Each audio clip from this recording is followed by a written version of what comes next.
Hello, listeners. Welcome to a spooky episode of Quotables this week. I am Lex, and again, I am joined by my guest, but the only way I can get him here is say his name 5 times. Here I go. Say it with me now. Ernie. Ernie. Ernie. Ernie. Ernie. Who can take the sunrise? Make Sprinkle it with dew. Cover it in chocolate and a miracle or two. The Ernie Man. Candyman. The Candyman. What's up, dude? How you doing? Hey. What's up, man? How are you? I'm doing well, dude. Let's get. I thought you were going to slash me, dude. If you haven't guessed and haven't read the title of this episode, we're doing Candyman, the 2021 version, though, not to be mistaken with the 1992 version or the sequel, Candyman, Can. I was kidding. No, that's not the sequel. That would have been a better name than the actual sequel. Yes, the brand new Candyman just came out, and we have some thoughts. This was one of my most anticipated. It's been on hold for since COVID happened. Obviously we didn't get it, so it finally came out, finally watched it, and take a listen to our thoughts and what we thought of this movie, and we hope you enjoy. Ernie, right off the bat, what did you feel about this movie? I actually really enjoyed it, dude. And like you said too as well, I was really anticipating this movie before COVID. I think it was going to come out in 2019 possibly, or 2020, one of those. But I guess COVID ended up hitting, and then it just kind of like got taken out the slate of that year. And so we had been waiting for a really good film, because it had a lot of following, because Jordan Peele was a writer and he was executive producing, I believe. And so people were yeah, we're he was just coming off that high from Us and Get Out and all that stuff. So people were just really excited. And dude, honestly, I was super excited. So I was super stoked watching it. Really enjoyed the film. But what about you? What did you think about it? I was very excited too. I think I wanted we're in need of a good horror film, I think, right? That hasn't been a big one that hadn't came out for a while. I did enjoy it, and I really appreciated its short run time. It only runs at an hour and a half, which I was very surprised, which uses the time it has effectively. But I mean, I did enjoy it. I was expecting something different from what we got, not in a bad way, not in a good way, but I wanted it to be a little bit more horror. But it kind of went more for the backstory and all that stuff. It kind of delved more into the history of and the future as well of Candyman. So I mean, let's talk about our leading man, which is Anthony McCoy. That's the character's name, played by Yahya Abdul-Mateenm II. And let me tell you, I love this guy, man. Everything I've seen him in so far, he was in the Watchmen show. He was in what's it called, Aquaman. He's been coming up. He's one of those up and comings, and he's very good at the role. He plays the younger. So if you haven't seen the original Candyman like myself, but I did my research, he was the baby. He's supposed to be, he wasn't the baby, but he was supposed to be. His character was the baby from the first Candyman. Yeah. What do you think about his performance? Dude, I thought he did a wonderful job as well. And it's funny because the first time I actually seen him was, I think, The Get Down, which was a Netflix TV series that had come out. That's the first time I saw him, and then I think after that I saw him in Aquaman, and he plays Manta, he was really cool there. But he doesn't get a lot of really, really time to shine, at least as his character. But dude, great performance by him. I think his acting from where he starts in the beginning of the movie to where he ends up being at the end, it was this really great process, and you could see the easiness of him going into madness, you know what I mean, where it just everything that is affecting him is just coming out in him at the end. And I was damn, this is really good. I was sold. I was yeah, but I was kind of sad because I didn't want I was rooting for his character because I really like him.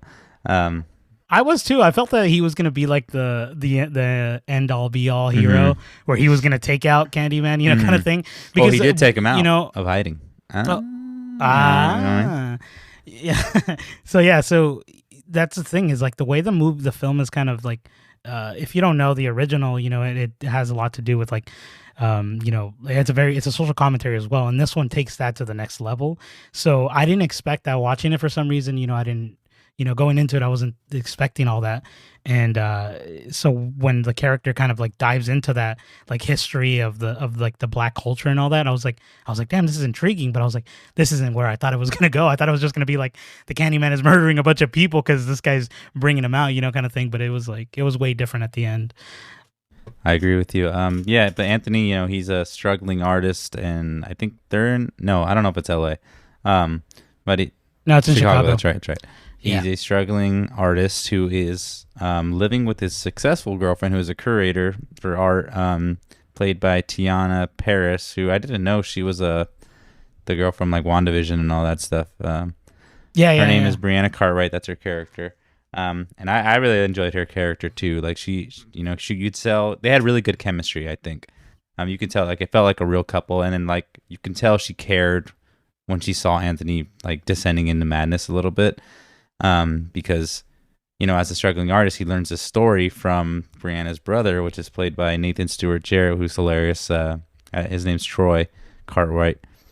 He's like the one character that like is like not the grounded one, but he's like the more speculative one, where he's like, hey, come on, let's take it easy. Like, we don't need to be doing that. But he tells the story. I mean, he's like he's the one that brings it to his attention, which he tells the story of the original Candyman.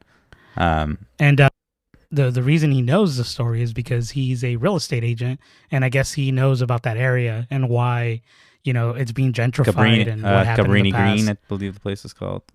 Yeah, I think you're right. So yeah, exactly. So he tells the story, and Anthony becomes intrigued in this Candyman. So he starts doing his research and all that stuff, and he puts he does it jokingly, some with his girlfriend, and he summons the Candyman, who's played by Michael Hargrove, and his character is Sherman Field. So in the beginning of the movie, we see this young kid going into a building where he encounters him coming out of the wall, which is a pretty creepy scene at first. But then you learn he wasn't it wasn't even him giving out razor blades to candies. He comes out. I forget what he's singing. He's like, you know what I'm talking about? He goes it also. Yeah, no, it's super creepy, dude. I think what they don't tell you, but you kind of obviously figure it out. He has a mental illness. He's mentally disabled in some sort of manner, and like you kind of see that portrayed in the way that the character is coming out of the wall, right? And I thought, if I'm not mistaken, I thought he was singing the Candyman song. He might be. Is what he was doing. He was humming it. Well, I don't think he was coming out of the wall because he's mentally disabled. I think he was hiding. No, I think he's been hiding because they're looking for this guy because they think he's giving razor blades in people's candies. That's true, yeah. Which is crazy. I remember when I was a kid. I don't know if you remember that like whole thing when Halloween was like, I think it was like maybe in 2000s or something, maybe the 90s. Like people were getting razor blades in their candy, and I remember my mom would check my candy. I don't know if you ever had gone like you remember that. It was crazy. It was scary. I was like, I think it's still kind of a thing, but I think honestly it's escalated to like drugs, which is great. Oh my god, what? Damn, so people are like popping pills and like, here's a little ecstasy. Remember last year I gave you those Smarties and you said they're really good. No, I'm just kidding. I started it's angel dust. Biting. I started chewing on my teeth a little bit. Grinding, I mean. So yeah, we learned later it wasn't that guy, obviously, and for some reason this guy happens to have a hook as a hand. Also, just coincidence, maybe, I don't know. So he's the entity that like we're dealing with. That's taking over Anthony's mind, basically. Starts kind of following Anthony everywhere he goes. Anthony puts a piece in his art exhibit because he's really into this story of Candyman. So he puts a piece of art, he puts a piece of art in his girlfriend's little showing, and it's just a mirror. At first I thought it was just a mirror, and I was just like, I thought that was kind of lazy. weird. But then he shows like the girl who's reviewing, like she's like an art, what do you call it? Yeah, critic. Exactly, art critic. And he opens it and you can see inside of it and all this crazy stuff. But he's basically daring people, like, say this name, but no one's like, and that one guy, the brother, he's like, black people don't need to be summoning shit. I love that line, dude. It's yeah. So yeah, but obviously, so he leaves, he kind of causes a fuss with some other art people, he doesn't really care for them, right? He's like, whatever. But you can tell he's kind of like, he gets a little aggressive because, this Candyman thing. And then later that night, the owner of that art exhibit and his girlfriend, they decide, get a little freaky, and then look in the mirror and say Candyman 5 times. Well, she summons him, right? And that's what I was telling you about this prior to this, is that I thought that only if you say his name is when you summon him yourself, and that's the only way you can see him and you'll die because you summoned him. But she only summons him, but he's there. Yeah, I'm not. And so I'm they not both too die. sure. So I thought that was interesting. I wasn't sure, but I was just one. This is a random little thing I was thinking of. I was like, this. But maybe because like when he's like, with her and she's saying that, he's going like, like kind of like he's kind of like, oh, it's just a He's joke. humming it? Like, you know what I mean? Like, you know what I mean? And then like, kind of maybe upsets him. Yeah. I don't know. And I mean, he's yeah, not because showing fear. prior- He's like, he's all, I don't care. This shit, he's That's not true. real. Yeah, prior to that, I think he, like you were saying there at that art exhibit, and he's talking to Anthony McCoy's character, and he tells him like, he's like, yeah, I like your pieces, and I see that you're trying to kind of go through like, the gentrification, and it's like, I forget what he says, like something about basically the black community, and he kind of like dismisses it. He's like, everybody kind of does that already. Let's get something new. Like where people are kind of like, he was kind of stating that people are tired of listening to black people's like, suffering basically. And so I assume that's kind of one of the reasons that dude dies, Which is a big theme in this movie. Yeah. Which we'll get into more, like we'll describe to more. But yeah, and I really enjoy like the fact that you can't see Candyman only through the mirror. So it made it like a lot cooler when it showed him going around and like he kills the girl pretty intense. And the guy, yeah, dude, he like freaking slashes. The freaking guy's all, is this a joke? It's like, I don't think so. That was weird. That was the weirdest reaction out of the whole movie. I mean, he doesn't know. He's all, is this a joke? She's like dying in front of him. Like, joke to you. But yeah, he ends up dying, gets dragged by Candyman. He dies. So the next morning, Brianna comes to the place, finds their bodies, and then that's when you see like the newscast is talking about it. They're all up and coming artist Anthony McCoy, and then that's when you can see him. Like he's like, oh, they said my name. Like he's happy. But like the girlfriend and like her brother are just staring at him like, what the hell? He's like, well, yeah, them dying is bad too. But like you see his like face a little bit. He's kind of like, oh, like he's like, I don't know. He's just you see his descent, and like you. Well, because he's like he's not like a very prominent artist in that world. Yeah, exactly. Like the only reason that people are kind of like knowing his art is because his girlfriend is such a big deal in the art community, and so I think that's why like that he got like some sort of recognition. I think it makes him happy, but then it's like he forgets at that moment that his wife or his girlfriend, walks in on that murder scene. Like she's the one that's first at scene, and so like him like kind of acting like that kind of I think just bugs her, and she's like, what come on, I just saw some crazy. And even then stuff. he's still kind of just like this is more important. This is a bigger deal now. Yeah, so he's doing more research and all that stuff. He ends up going to the Cabrini Green site where he meets William Burke. Yeah, William Burke, played by Coleman Domingo, who is a laundromat owner, and he kind of tells him the history of, Cabrini Green, and he's talking about the gentrification and all that whatnot and stuff. Starts telling him more about the Candyman and saying like, telling him about the history. He's like, and he tells him, he was that kid in the beginning, and I watched the police brutally beat this guy up, and it wasn't even his fault. He wasn't even him. And then he starts talking about and then he mentions, I know you like this line. He goes, "Oh, Candyman ain't a man. He's the whole damn hive." And he's the whole damn the hive. is representing the bees are representing the black people who have died at the hands of like police brutality and all that stuff. And then just misjustification, right, over all that stuff. Yeah. So he's interesting. Like he's into this lore of Candyman. He's like there's been plenty of them before, but this one has been quiet for a bit, and obviously Anthony brings him back into the world. So he doesn't know about. Well, I mean, this is spoiler alert. We should have mentioned that at the beginning, but he doesn't know that Anthony's character is the baby from the first ever Candyman thing. Like, do you know if he knew that? Because he kind of realizes that towards like the end, but I don't even know how he comes to find that out. Yeah, I'm really not too sure. I don't remember them really touching up on that. I think he just sees how he is now. Like he's kind of realizing, okay, like this guy's tripping.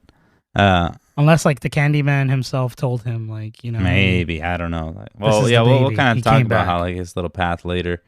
So yeah, then we end up getting that art critic calling Anthony over to interview him some questions, and he's just like, "Oh, wait, I'm sorry, we didn't even mention the fact that Anthony gets stung by a bee, and this bee, the little sting just starts consuming like his body, like nasty, dude, and like." Yeah, dude, shout out to the people that use those prosthetics. Dude, they did a fantastic job. Like, I honestly felt disgusted. Like, I started to look at my arm. I was like, oh my God. Like, I felt so weird. But dude, they look freaking even awesome. like later on, we'll talk about it more, like when he's ripping off his nail and stuff. Like, it just gets gross. Oh yeah, dude. And then like gross. He's in the shower, like he's in the bathroom, like washing his hand, and his girlfriend, I like this part because his girlfriend comes in, she's like, "What's wrong with you?" And he just closes the door all slow. He's like, I'll be right out. She's like, "What the hell?" What the hell? He's just like standing, just, like looking at water. He's just tripping. I want to know what he was doing at that moment. Like, I think he was just in a trance through his. Like, he just kind of stuck. Yeah, right? I wanted to see what was going on. That guy's ripped, dude. He's built like a god. Yeah, dude. I think he got even more ripped. And what did the brother said? He's like, "Put down the weights, pick up the brushes." That's sweet. True.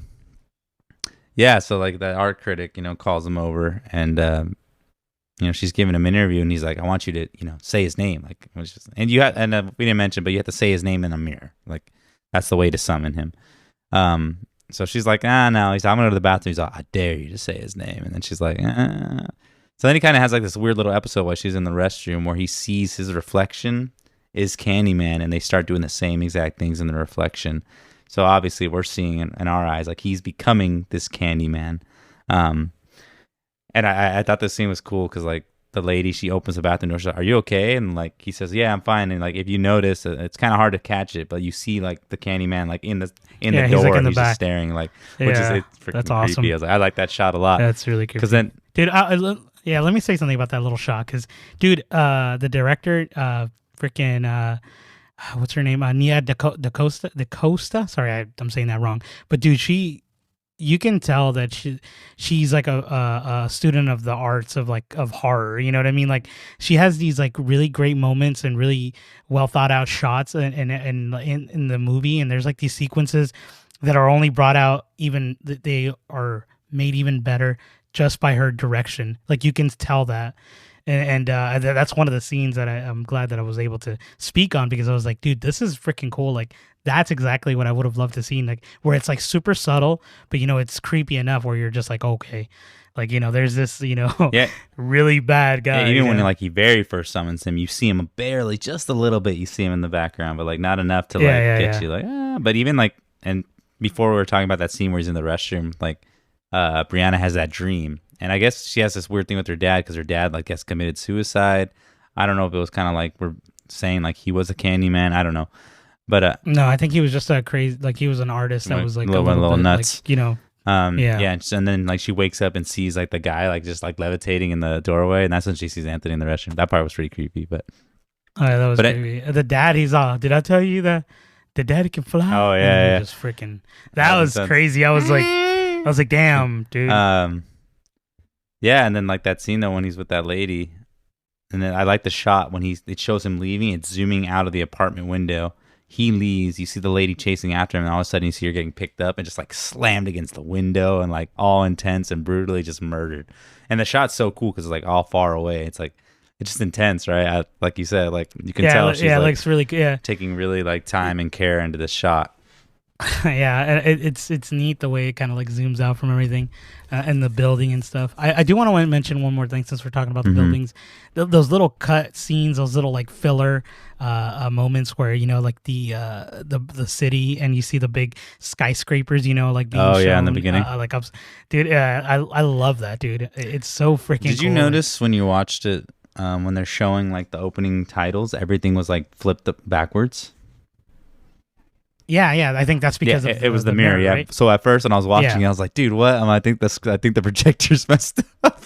So I'm just gonna wait for the movie to start because maybe and then it was fine. But I was just like, it would have been funny if you got up and been like, "Hey, the movie's in reverse." Like, I don't know, like it's a mirror. Let me tell you a funny story about that, dude. Go for it. One time, I forgot what movie we went to go see.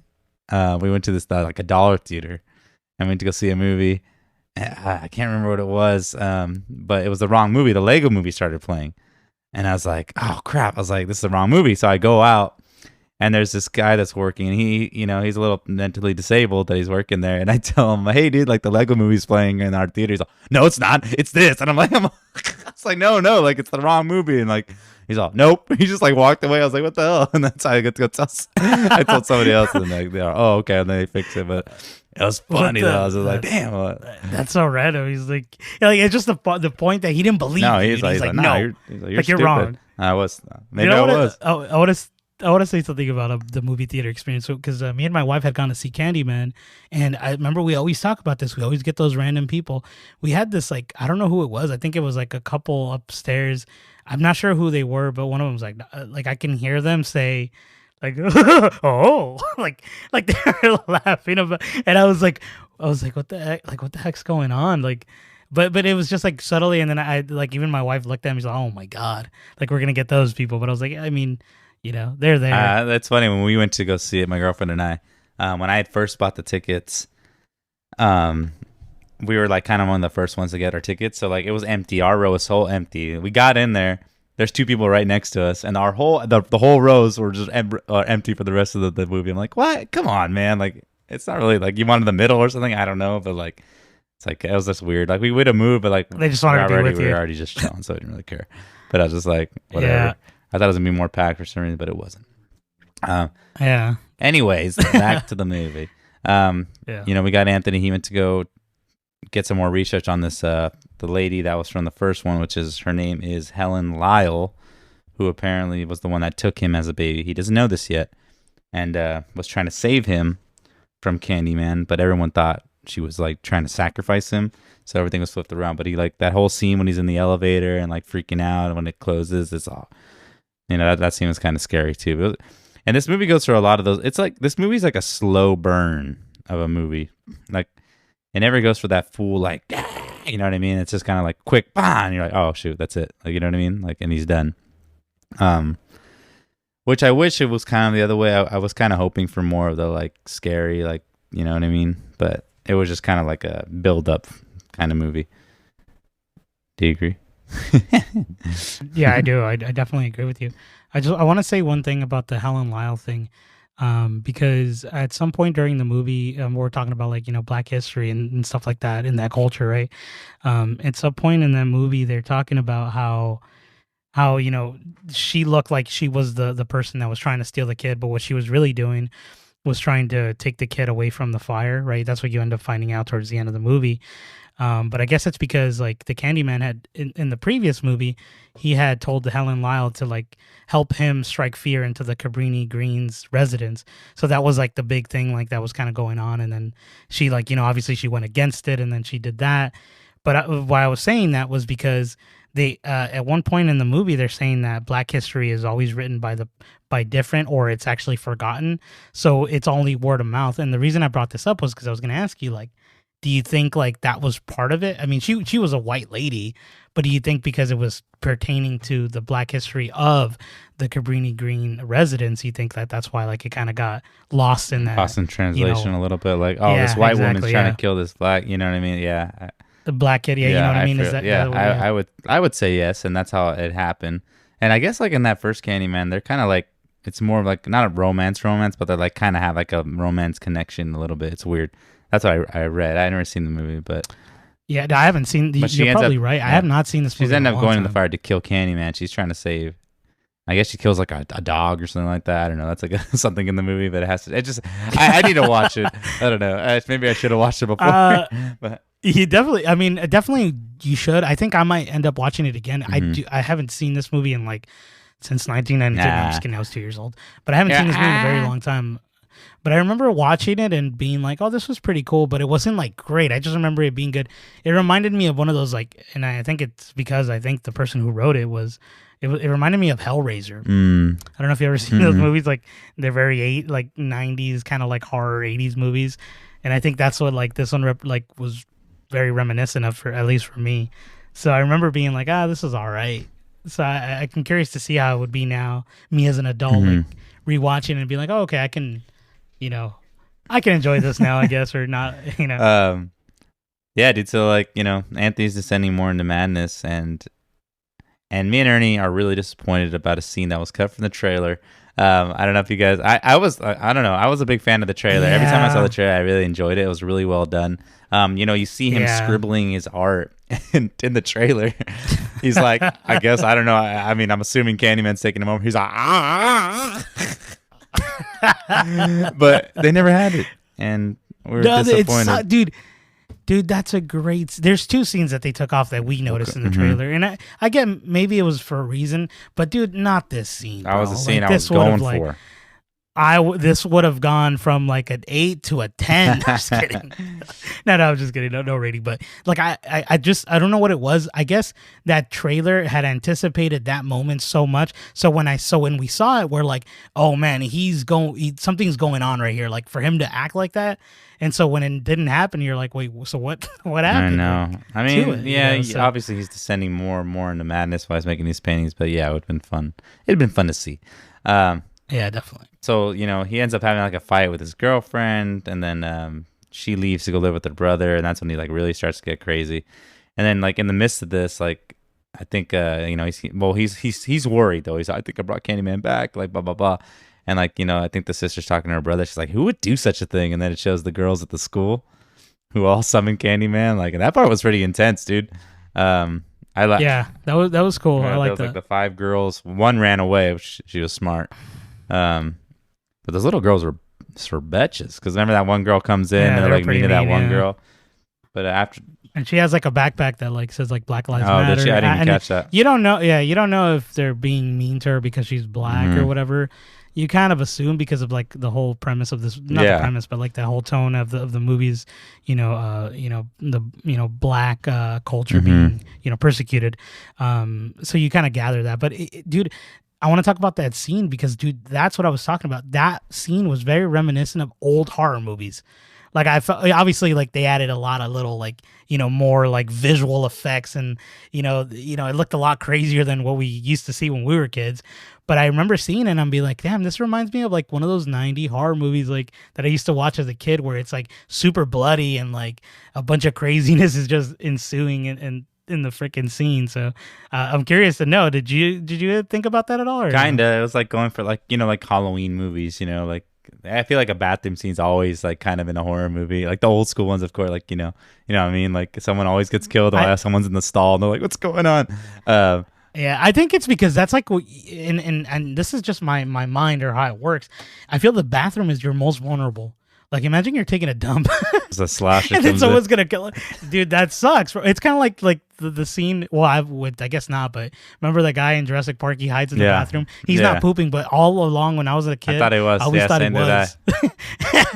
And not till we reviewed it recently, or we watched it again, and I was like, oh my God, he's not pooping. He's hiding. But you know what I mean? It's vulnerability. Yeah.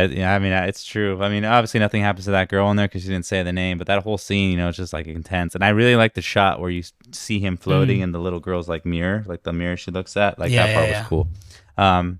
So that whole thing is shown, and everyone kind of starts like getting real freaked out. Like, what's going on? That's when Brianna becomes really concerned, and we see Anthony. He's like messed up from that thing. Like it's on his face, it's on everything. He goes to the hospital. She reveals he was born where his mother didn't say he was born, so he goes to visit her. And his mom is played by Vanessa Williams, who was in the original Candyman, because obviously that's her son, the baby that was in that movie. And she just kind of tells him, and her role is great. Like she does a really good job, and just the 5-10 minutes of screen time she has, she just pretty much tells him like, he had a purpose for you. And then like, what's your favorite thing that she says? Because he's about to say Candyman. Well, she goes, huh?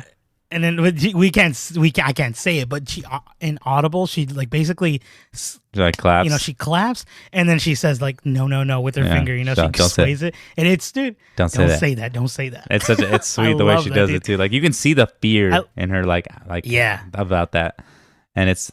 I love that because like it brings in for like I guess us, because I haven't seen the movie in a long time. You have never watched it, but like for us as like the viewer, we're like this guy was a big thing back in the day. Like people were in fear. It's kind of like when Michael Myers left, and Freddy Krueger. Like I like when the older people are scared, because now you feel that this is a very they had an impact. yeah, they had an impact in their life, and this was a serious thing. So I love her scenes. Like, she's a great actress. And then she did a wonderful like job. Anthony takes off without, and she's like trying to keep him back, and he like goes and disappears, and that's when Brianna's trying to look for him. She ends up going to the laundromat because she remembers talking about him, and she gets locked in the back room of the laundromat where what's his name, William's supposed to be. And that scene, it's funny because like it doesn't go for that horror movie trope, because she looks into the basement, yeah. And usually the character like, I'm going down in the basement. She looks at, she's like, and she goes, nope. That part's sweet. I love that. But she gets locked in. And she gets knocked out by William, who now it's revealed that he's like totally like trying to. He pretty much has Anthony in a trance. Like, Anthony's pretty much fully gone into this character. He's like, he can't really speak. He's just like stuck. And I was asking Ernie about this because I was like, is this guy like I don't get it, like, because he wasn't a Candyman, but for the way he's acting, he's kind of like he's starting his words, like he's going crazy too. What do you think about that? So at that point, I think, and I was explaining this to you prior, and hopefully we're correct.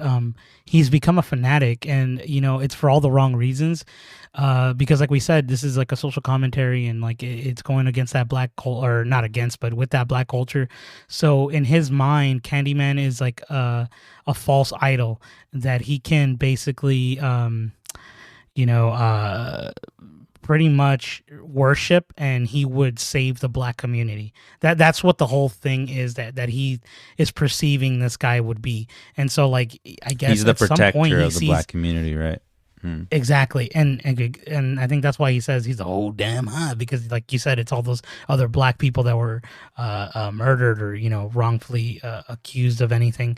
And so, like, it goes off of that, but it's like, I think for the wrong reasons he's there, obviously, because he starts to kill everyone. And it's cool because the character Candyman can only do something when he's summoned, and he can't really like prepare things. So I guess this guy had just been doing that for him, because he had seen him as a kid murder his sister and someone else. I'm not sure if it was like her brother, but like, so I think ever since that, he kind of like lost his mind. But the way he acts in the beginning is a really cool guy. Like, he kind of knows the history of this place, and then all of a sudden he just turns into like this psycho dude, and then he ends up, like you said, Anthony is like all like in a trance that Candyman left him, and like, dude, when he chops his arm, dude, that was intense. I was like, whoa. I was like, am I watching Saw? What the hell's going? Like, yeah, and he puts crazy, that hook dude. in his arm. He's like, now the transformation's complete. And then what's her name Brianna takes off, and she escapes and starts getting chased. And they're back. They're in Cabrini, and that's when first you hear the police coming because William called them, because that's the way to get his full transformation is for him to be killed, to die. Candyman. Yeah. Anthony. And wrongfully, yeah, exactly. I guess, right? Anthony in this case. Which he does, because Brianna's the one that ends up killing William, stabbing the crap out of him. And maybe that's what they thought originally when they walked in. And they're like, oh, I don't know what William exactly said to the police, but, they... Well, he calls and he says that there's a black man doing something, like, I forget. Trying to kill me, maybe. Kind of like makes it sound like, that he's shooting or something like that. And I think that's why. And of course they come rushing to it. So yeah, and then like, she kills William, and Anthony comes in. This is the sense you kind of be like, he's kind of like getting back to where he was a little bit, because he walks, he's like, I think he's dead, like, and he kind of like collapses on her, like, he's like, he needs her, right? And then she's trying to save him, but then that's when the cops come in and shoot him, and he ends up disappearing. So it's like, oh crap. So he's fully transformed, but now he's gone. So they take Brianna into the cop car, and the cop, of course, goes in with her, and he's like, so we can do this two ways, basically. It's like, you can confess to you can tell people that this guy came at us and was trying to kill us, so that's why we had to shoot him, or you're going to take the rap for killing him, basically. So basically, wrong, totally wrong. Obviously, it's not what happened. Then she's just like, well, let me see my face, and that's when she summons Candyman, which is now Anthony, and you see him killing all the police, which is super cool. scene because it's all taking place kind of like outside of the car. You kind of seeing it going down, and he says like, "I'm the writing on the walls." I forget what the saying is, but pretty intense scene. Yeah. Like it's super good. And all the bees are around his face, and like the last cop like runs out to go find like takes off. And then Brianna ends up coming out and finding Anthony like stabbing the crap out of him against the wall. And that's when he turns around and like it ends up being the original Candyman, Tony Todd. And he says, "Tell everyone." And then the movie ends. Also, I didn't mention, but also at the end of the credits, the way they're showing the story with the little hand puppets is really cool too. I really enjoyed that. Yeah, dude. That part was... Yeah, the puppets are awesome. That part was cool. But yeah, that wraps up the movie. Basically, he wants to keep the Candyman story alive, right? That's why he wants her to tell everyone, and that was the whole point of Williams' plan, to just keep this whole thing going, so they can just serve, protect the black community if that's what it's intended to do.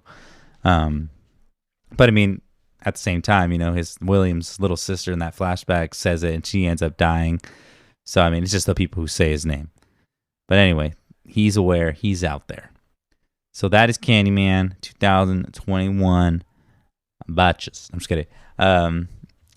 So I mean, we already kind of talked about what we thought about the movie. I mean, do you have anything else you kind of want to add to it? No, honestly, I think we kind of covered a little bit of everything here. It was a good movie, like we said before. Not where I thought it was gonna head, but I did enjoy the black history and like the black community was like a bigger more represented in the movie. Like we don't see a lot of movies like this, and I know some people are probably going to be like a little bothered because it's very political. Obviously, like they throw in that Black Lives Matter stuff and the wrongful execution of that guy for being like the police brutality, like all that stuff. Like it all comes back, and it's all kind of very reminiscent of what's going on right now in the world. You know what I mean? Like, this was going on like last year where all the, like the guy that was murdered by the police officer and all that. So like, I think it all kind of like played its part in this movie. And I think if this movie would have come out when it was supposed to, I think it would have been a little bit more of an impact. It would have been not just an impact, but I think it would have been more in line with what was going on. So people would have been like, "You guys need to watch this movie because it's actually explaining what's actually," you know what I mean? Like there was a thing, and it would have had a little bit more resonance, is what I would have thought it would have happened. Gotcha. Nicely said. And I have to agree with you. Yeah, I mean, I enjoyed it. I should have stayed for the credits to see like more how the little hand puppet things turned out. But I didn't. But I would think I would want to see this movie again, in the comfort of my own home. I mean, it still gave me the chilies, the chili willies. I was just messing with my girlfriend the whole time, just like, okay, man, I was being stupid. And then even that night, I was kind of like thinking about it in my head too. I was just like, oh man, it's just replaying in my head. Cause like it had a dark ending, man. Cause like you didn't want Anthony to die. Like I didn't think it was gonna happen. And the way it just happened was kind of like sad because, I liked his character.